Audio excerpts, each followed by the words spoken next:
Hi, I'm Margie. I hope you enjoy this little video we've produced. Not safe. Constant EMF frequencies actively damaging the brain, Swedish professor warns.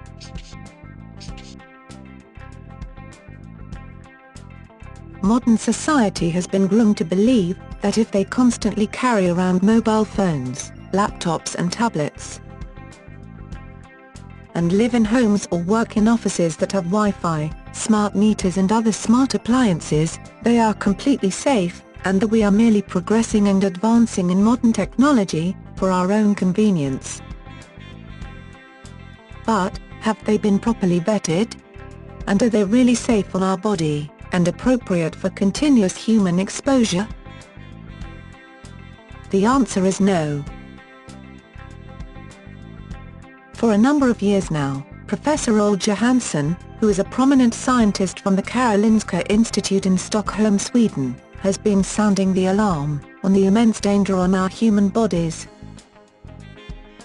In an interview, posted to YouTube in 2010, he explains how electromagnetic radiation, or EMFs as they are more commonly called, are having devastating effects on us, and that something needs to be done soon, to stop this monumental threat. This is contrary to what is being said in the mainstream information.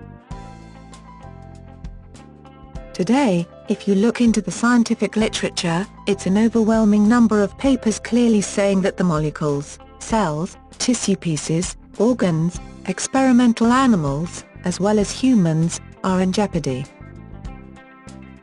He warns about the summation of independent science on EMFs.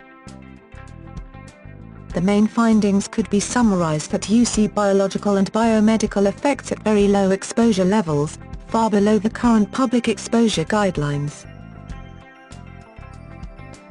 Governments all around the world, including the USA, are unfoundingly claiming that EMFs are no threat to our health.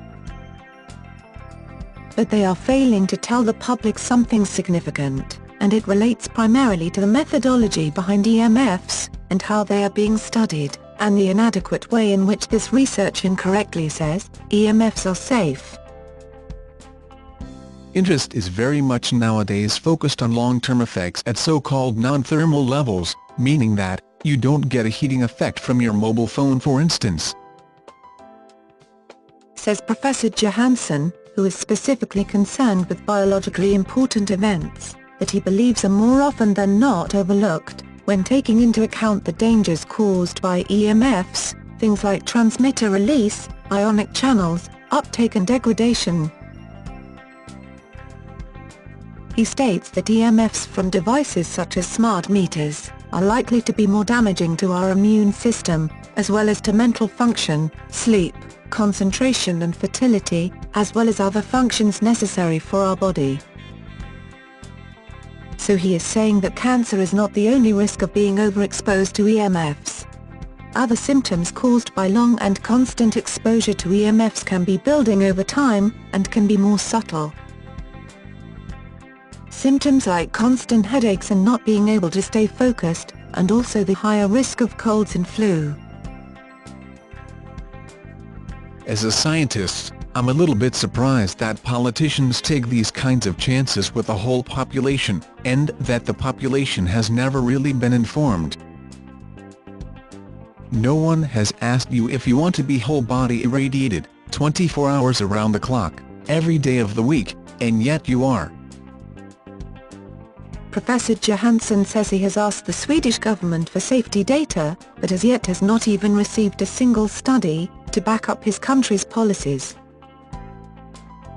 Hopefully it will turn out to be completely safe, and there will be no risk, but that would also mean that thousands and thousands of scientific papers, in well-controlled scientific journals, using peer-review-based evaluation systems, all of these articles have to be wrong at the same time, and that has never, ever happened before in science history.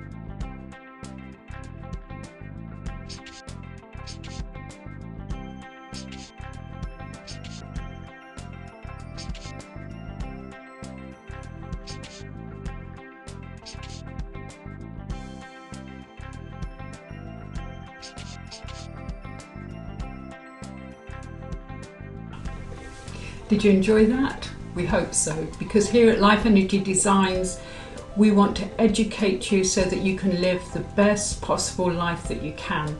Any feedback or anything that you want to say to us, we would love to hear from you. Take care.